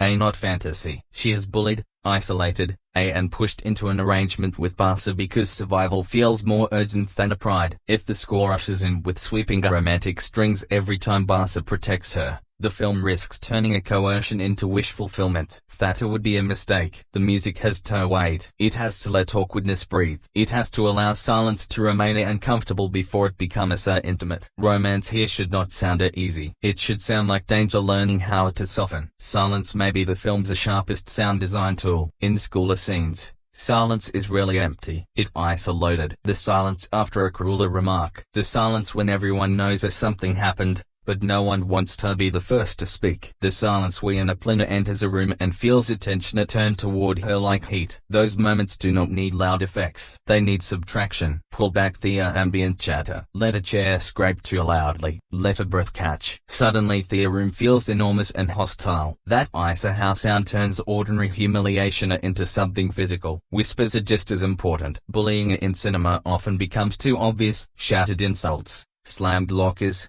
public confrontations. But social cruelty usually works smaller than that. It travels in fragments. A laugh behind someone's shoulder, a phone buzzing, a name spoken just quietly enough to be deniable. Sound design can make those details poisonous. We do not even need it to understand every word. Sometimes the texture of whispering is enough. Polina hears the shape of judgment before she hears the content. That is more frightening because it means the whole environment has turned against her. Baz needs a sonic identity of his own. His presence should change the room before he speaks. Maybe the hallway noise dips. Maybe footsteps become more distinct. Maybe the atmosphere tightens as if everyone instinctively lowers their volume when he appears. A character like Baz is built through a reputation. And reputation is not only a visual, it is acoustic. People stop talking. Friends wait for his cue. Enemies measure the air. The soundscape can make us understand whose power without giving him a dramatic entrance every time. No thunder are required, just a room adjusting itself around him. The motorcycle or rebel-coded elements around Baz also offer obvious sonic possibilities. Beauty obvious can be dangerous. An engine roar can easily become cliché till the copyright bad boy arrives. Machine growls.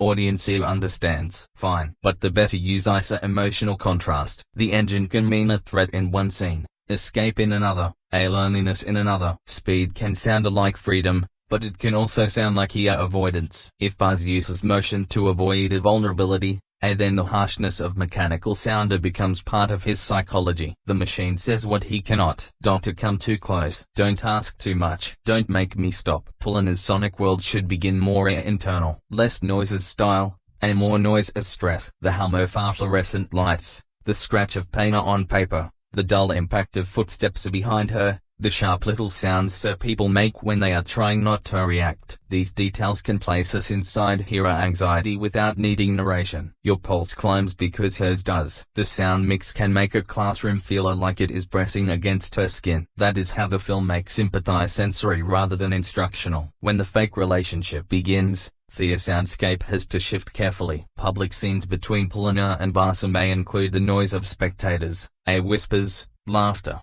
gossip, the subtly collective intake of breath when the school senses a new drama forming. Private scenes should remove that noise, but not instantly replace it with a warmth. At first, privacy between them may feel even more dangerous than publicity. The absence of classmates means there is nothing to hide behind, no audience, no performance, just two people trapped with the terms of their own bargain. Ethan and Scoria has to walk that same line. A recurring theme for Polina and Buzz would work best if it begins incomplete, maybe a few notes unresolved, fragile, almost afraid of becoming melody. As their bond deepens, the theme can gain a body, but it should never become too polished. Their connection is not cleaner enough for that. A perfect romantic theme would lie. The music should carry hesitation inside it, some unresolved chord or faint dissonance reminding you that tenderness arrived through a remarked danger. That tension is the whole point. The home scenes demand a different sound palette. School is public noise. Home is private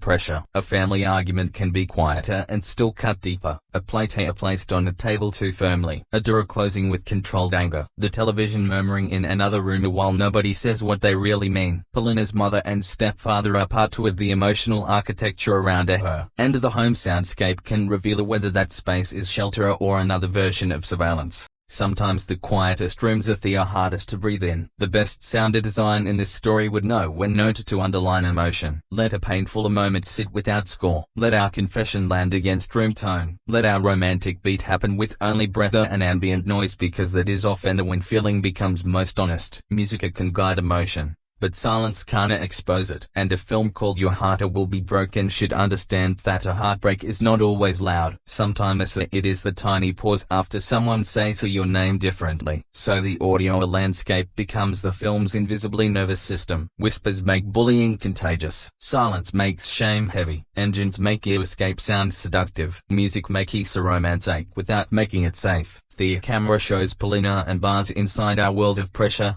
but the sound lets you feel that pressure under the skin. And once the film has built its visual and sonic identity, the next layer becomes the human story behind the production itself. How this adaptation moved from page to screen and what choices shaped the journey before audiences ever heard a single note. The production story behind Your Heart Will Be Broken begins before our cameras ever roll, because this was never just another teen melodrama being pulled from a studio shelf. It was an adaptation of Anna Dzheyn's best-selling novel, and that matters. A book with a devoted young readership who arrives with expectations already built in. Favorite scenes, idealized characters, emotional beats readers have replayed in their heads long before a director casts the first role. The film was announced in summer 2025 at Dzheyn Fest, an annual festival devoted to Anna Dzheyn's work, and premiered in Russia on March 26, 2026. That timeline gives the production an unusually compressed public runway. Announcement in summer 2025, release in March 2026. Fast.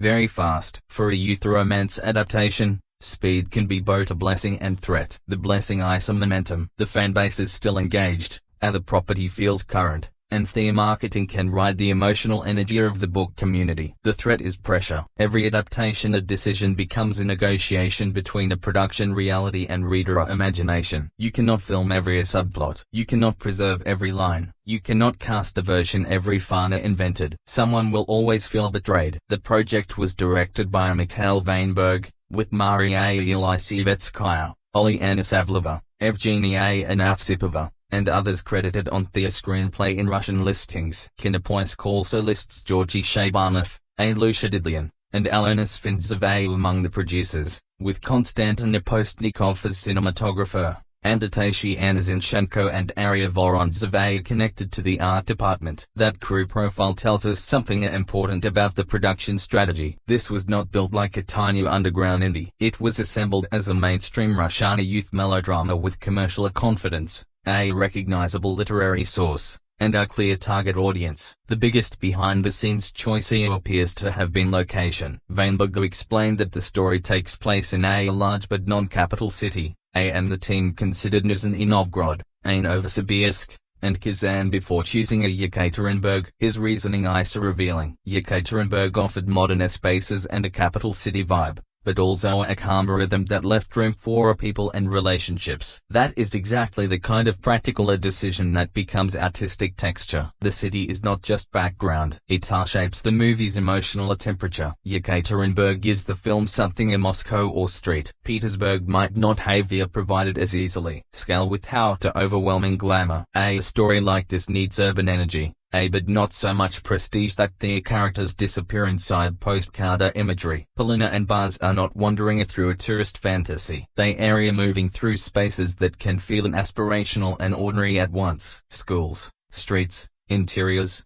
open urban zones where teenage drama can breathe. That middle ground suits the material. The city can look modern enough for heightened romance, grounded enough for pain to feel close. The involvement of all media company Start and Sverdlovsk Film Studio is also significant. Kino News identifies those companies as other production entities behind the film. That combination suggests a production designed to travel across theatrical and platform audiences, which makes sense for a teen property with strong digital native appeal. Young adult romance does not only live in cinemas anymore. It lives in clips, edits, fan pages, reaction posts, and a streaming rewatch culture. The production had to create moments that work dramatically inside the full film and visually enough to survive being cut into 15-second emotional fragments. That is not a small thing. Modern youth melodrama is built for dual viewing modes. First, the long-form emotional experience. 2 hours and 14 minutes so far story according to multiple listings. Then the afterlife, the kiss scene, the confrontation, the hallway save. The aligned fans quote back to each other. A director working in this space has to think about rhythm differently. Scenes need to function as part of our complete arc, but they also need cleaner emotional shapes. Beginning, tension, a release, a look that lands, a pause that hurts. Adapting Anna Dzeyn's novel also brought a specific challenge: intensity. The source material belongs to a tradition of young romance where feelings arrive huge, messy, and are sometimes morally complicated. Critics later connected the film to recognizably teen tropes: self-identification, first to love growing into emotional fire, a friendship, betrayal, and difficult parental relationships. The production had to decide how much that heightened literary emotion to preserve. Too much restraint and fans might feel the adaptation has gone cold. Too much melodrama and viewers outside the fan base might reject it as artificial. That balance is the adaptation's tightrope. The casting of Veronika Zhuravleva and Daniel Verghese likely shaped the production environment to around the tightrope. Young actors in roles like Polina and Buzz carry not only performance demands,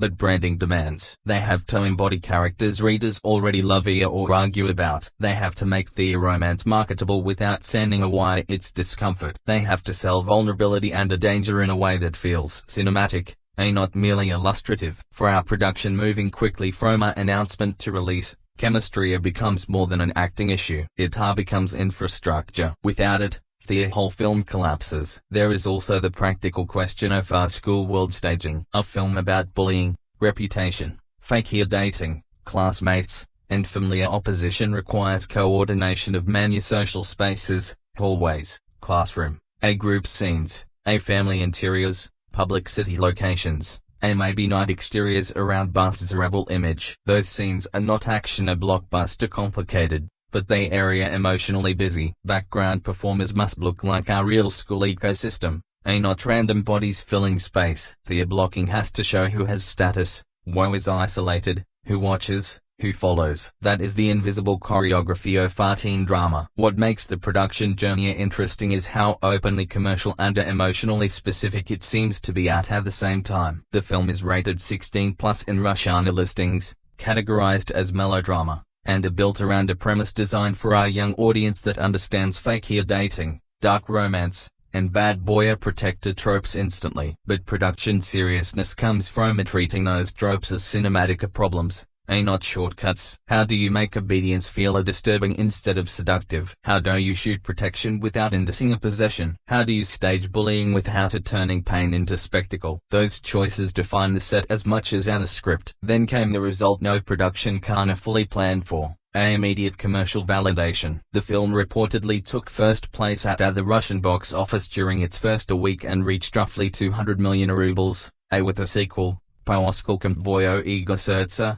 officially announced in late April 2026. That turns the behind-the-scenes story into something larger than a single adaptation. Suddenly, this is not just our film. It is proof of market appetite, proof that Anna Dzeyn's readership could move from page to screen, proof that Russian teen romance, when attached to the right property, can become theatrical event cinema. So, the production journey of Your Heart Will Be Broken is really a story of our translation under pressure. A beloved novel becomes a fast-moving film project. A non-capital city becomes an emotional geography. A young caster becomes the living face of reader fantasy. A school melodrama becomes a commercial test case. And once the movie leaves the set, those creative and logistical choices face the most unforgiving verdict of all, the box office. Because feelings may drive the story, but numbers decide whether the industry sees heartbreak as a one-time success or are the beginning of a franchise. The box office story of Your Heart Will Be Broken is where this film stops looking like a niche youth romance and starts looking like an industry signal. On paper,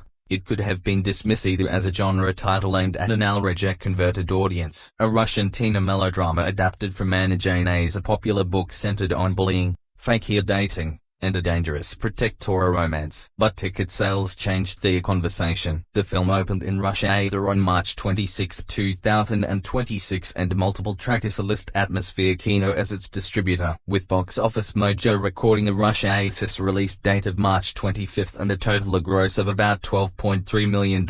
That number matters because youth melodramas are often underestimated as theatrical products. Studios understand their emotional value, their fan edits, their streaming potential, but theatrical strength is a different kind of proof. A movie has to motivate people to leave the house, buy a ticket, bring friends, and turn a private reading experience into a public event. Your Heart Will Be Broken did exactly that. Intermedia reported that the film led the Russian box office over the March the 26th to the 29th weekend with 199.6 million rubles, beating family sequel Domovoy 2, which earned 172.8 million rubles that weekend. That first weekend result is the commercial equivalent of a door being kicked open, not politely opened. Kicked. A teen romance taking first place means the audience was not merely curious, it was immobilized. The source readership seems to have operated like built-in marketing. Beauty. The turnout suggests something wider than book loyalty. The premise has the kind of hook that sells instantly. Bullied new girl,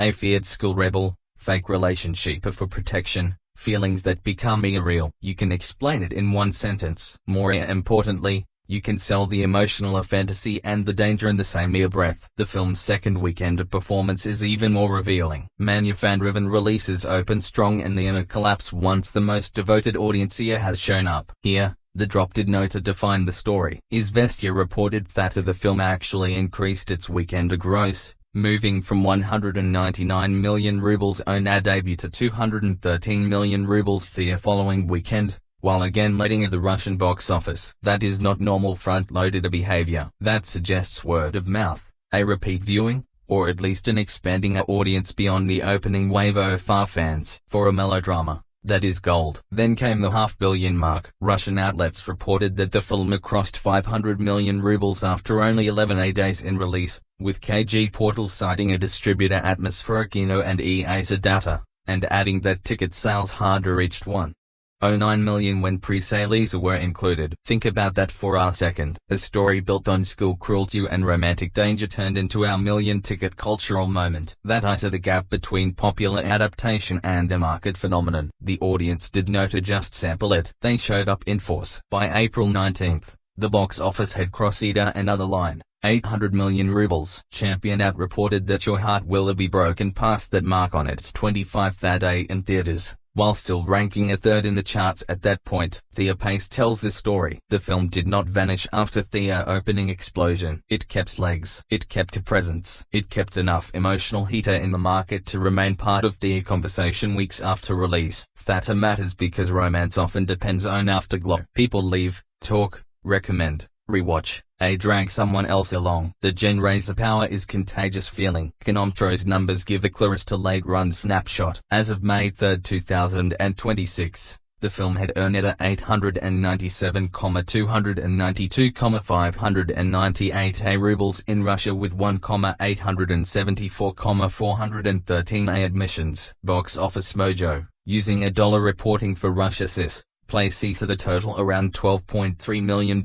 Exact comparisons can be messy because exchange rates and the reporting windows differ, but the commercial picture is not ambiguous. This was a major Russian theatrical success for its category, especially given that no public production budget is widely listed in the major box office summaries. I found that lack of budget data limits any clean profitability calculation. We cannot honestly say Tar made X times its budget because the budget has not been publicly established either in the sources I checked. But commercial impact is not only about budget multiples. A film can prove value through admissions, rankings, sequel confidence, and audience activation. Your Heart Will Be Broken checks those boxes. It opened at number 1. It grew in its second weekend. It crossed 500 million rubles rapidly. It passed 800 million by day 25. It approached 900 million by earlier May. Those are not soft signals. Those sirens. The sequel announcement makes that impact unmistakable. Russian listings and reports note that by late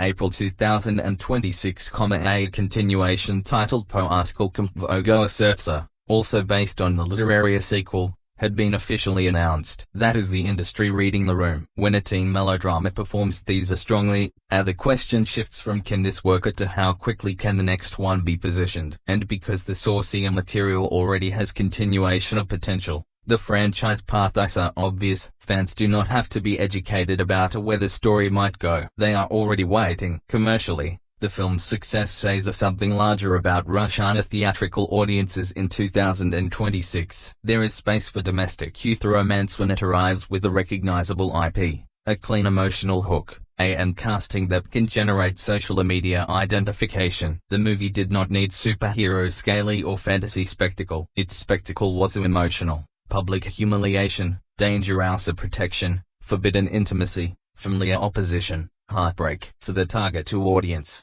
that is not small. That is so enormous. The stakes may be school corridors and family rooms, but to the characters and to many viewers, they feel apocalyptic. So, the box office performance of Your Heart Will Be Broken becomes part of its identity. It is no longer just the story of Plina and bars. It is the story of a readership becoming an audience, a melodrama becoming a theatrical event, and a riskier teen romance premise proving it could carry real commercial weight. Numbers can be cold, but here they tell a very emotional story. People wanted this heartbreak badly enough to buy nearly 2 million tickets. And once the money confirmed the demand, the next question became unavoidable. How did critics and audiences actually respond to what they saw? Critical response to Your Heart Will Be Broken split exactly where you would have expected to split, between viewers who surrendered to the emotional fever and critics who could not get past the mechanics of the melodrama. That divide is not a weakness in the reception story. It is the story. On Kinopoisk,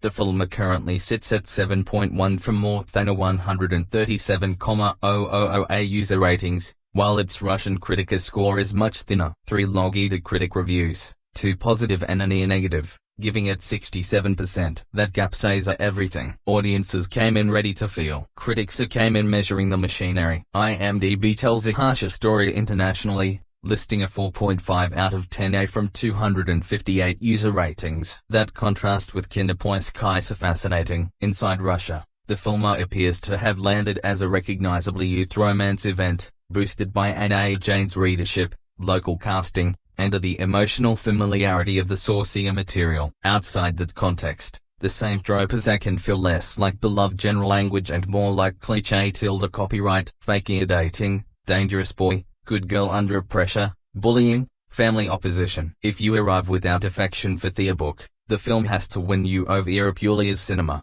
and not every viewer felt it did. Russian critical writing leaned into the tension. Film.Ru's review described the project as artificial, connecting the film's manufactured equality to the literary series that produced it. That criticism cuts to the central vulnerability of the movie. Its world is heightened, sometimes aggressively so. The emotions are huge, the character types are recognizable, and the plot turns are shaped for maximum romantic pain. For some critics, that reads as a formula. For fans, that is the promise being fulfilled. Same evidence, a completely different verdict. Other critics were more generous, especially when reading the film through its themes rather than its polish. Oko's review noted that despite the simplicity of the plot, the movie contains several layers, including bullying, conflict between parents and children, abuse, and a discrimination. That is probably the fairest way to defend the film. No, the story is not subtle in the art house sense. It does not hide its tropes or pretend it to be a reinvention of teen romance. Viewed underneath the genre packaging, it touches subjects young viewers who understand immediately. Humiliation,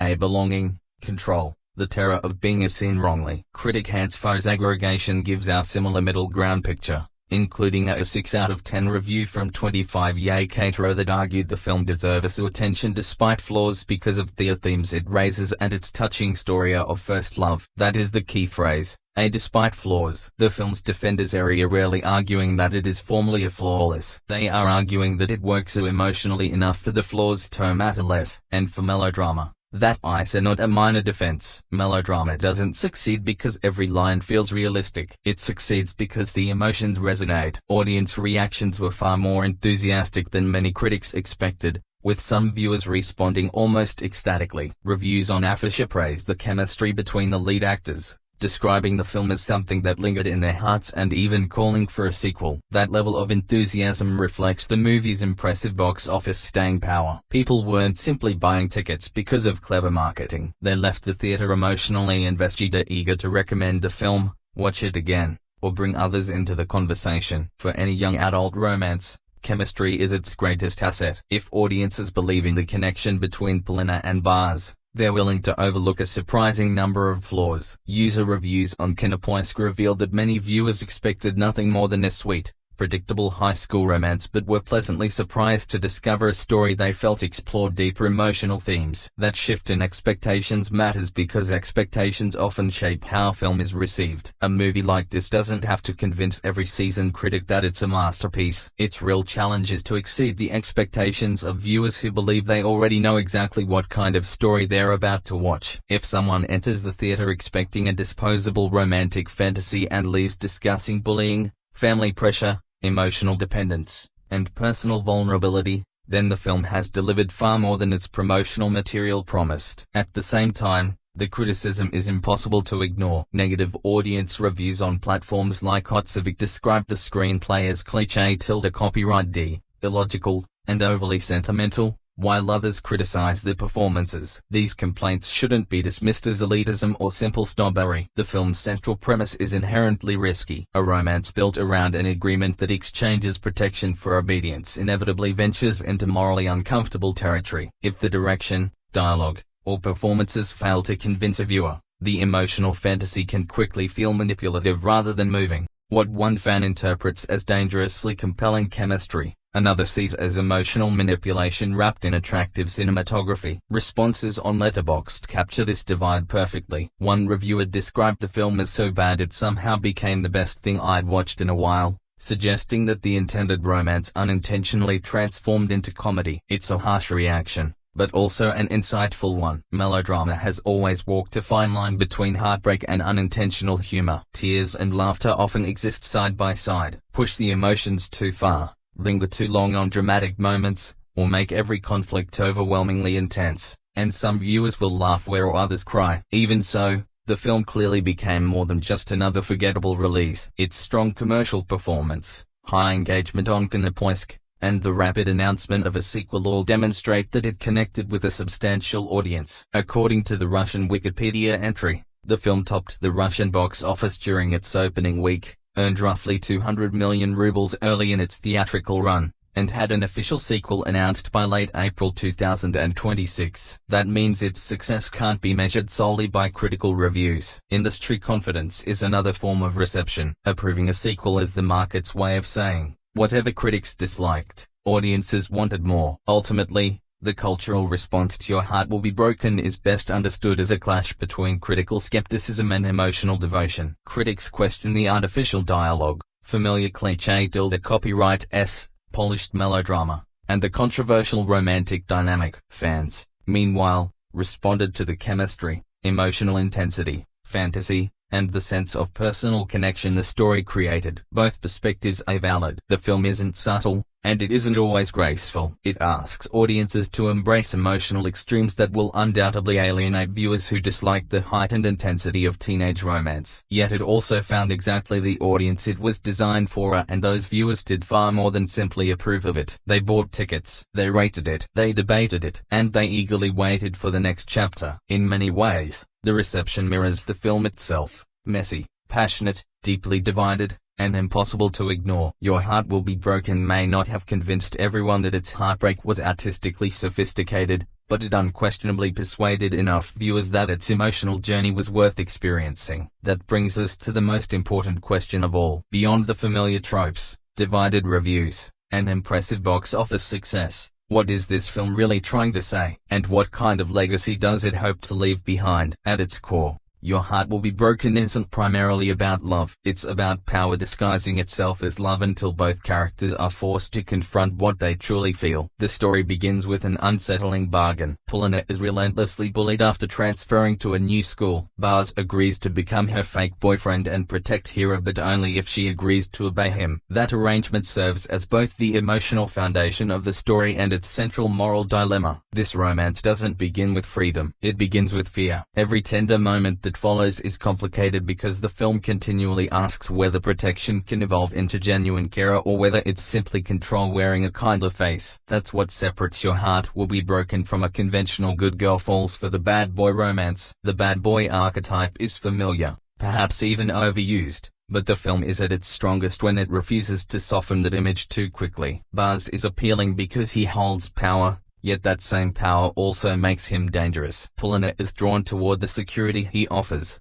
but that security comes from someone who also has the ability to dominate her. That contradiction becomes the story's sharpest emotional conflict. The audience isn't simply watching two teenagers fall in love. They're watching two young people struggle to distinguish between rescue, dependence, desire, and rebellion until those emotions become almost impossible to separate. Polina's journey is ultimately about being seen. At the beginning of the story, she is visible only as a victim. Bullying strips away individuality, allowing others to define who you are before punishing you for that identity. Baz changes the way the school sees her, but the film's more painful observation is that being protected by a powerful boy doesn't automatically make someone free. Sometimes, it simply replaces one identity imposed by others with another. At first, she is known as the bullied girl. Then she becomes known as Baz's girl. The film's most important question is whether she will ever have the chance to become simply Polina either on her own terms. Baz's central theme is identity as performance. He projects danger because it earns him respect. He pretends not to care because showing vulnerability would shatter the image he's built. He clings to control because it's far easier than being honest with himself. That's why his relationship with Polina matters for far more than romantic chemistry. She doesn't threaten him by trying to fix him. In fact, the film wisely avoids the familiar trope of a wounded girl existing to heal a damaged boy. Instead, she makes it increasingly difficult for him to keep wearing the mask he's created. As Baz begins to genuinely care for someone, intimidation is no longer enough. He has to express himself in a different way, one he has never truly learned. The film also presents adolescence as a social battlefield. School isn't just the backdrop, it's a system that transforms rumors into punishment and attention into conflict. According to the official synopsis,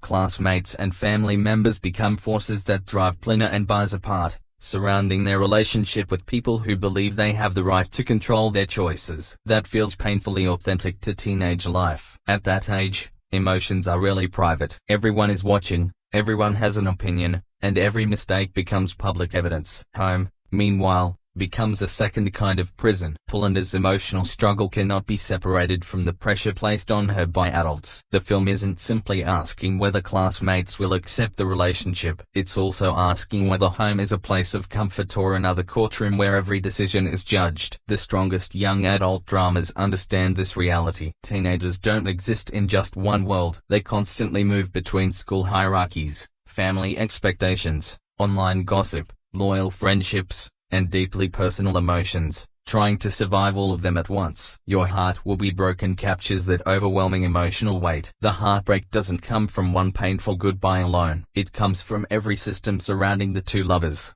each pushing against their relationship until it begins to fracture. The film's legacy is already taking shape, both critically and commercially. It premiered in March 2026 as a Russian youth melodrama directed by Michael Vaynberg and adapted from Anna Dzheyn's novel. Russian media reported that it topped the domestic box office during its opening week, earning around 200 million rubles. Later reports showed the film surpassing 900 million rubles in total earnings while selling more than 1.88 million tickets, making it one of Russia's highest-grossing domestic releases of 2026. Commercial success alone doesn't make a film a masterpiece, but it does prove something equally important for the industry. When audiences feel personally connected to a story, domestic teen romance can become a major theatrical success. The announcement of a sequel reinforces that achievement. Reports indicate that a continuation, Pooskalkom Dvoigo Serdca, was officially announced in late April 2026 and will continue adapting Anna Dzheyn's literary series. That changes the film's place in the conversation. It is no longer simply a successful adaptation, it becomes the first chapter of a growing cinematic franchise. And that matters because young adult romance thrives on continuation. Fans don't just want closure, they want to experience what comes next. They want to see what love looks like after the first heartbreak, the first betrayal, and the first impossible choice. In the end, Your Heart Will Be Broken is not a subtle film. It's unlikely to appeal to viewers who dislike heightened emotions, morally complicated romance, or melodrama that pushes emotional pain to near operatic levels. Some audiences will see familiar cliché tilde copyright-esque. Others will feel emotionally manipulated. Many may find the central premise where protection is exchanged for obedience too unsettling to embrace romantically. Those reactions are completely understandable. In fact, a story built around that kind of emotional bargain should make viewers uncomfortable. Yet that discomfort is also where the film finds its greatest strength. It understands that teenage love often feels overwhelming because teenagers are still learning the difference between attention and affection, danger and excitement, possession and devotion. Its weaknesses are inseparable from its appeal. The film is emotionally intense, occasionally excessive, and unapologetically direct. Rather than softening its emotions for realism, it embraces them completely. For its intended audience, that emotional honesty isn't a flaw, it's exactly what makes the story resonate. Ultimately, Your Heart Will Be Broken succeeds as a passionate and commercially powerful youth melodrama, especially when viewed as a story about power, identity, and the frightening vulnerability of truly being seen. It may not win over viewers who prefer restrained realism or who remain skeptical of darker teen romances, but for those willing to immerse themselves in its emotionally charged world, the film delivers exactly what its title promises. Not a clean love story, not a safe one, but a heartbreak powerful enough to leave a lasting impression and compelling enough to draw nearly 2 million viewers to witness it.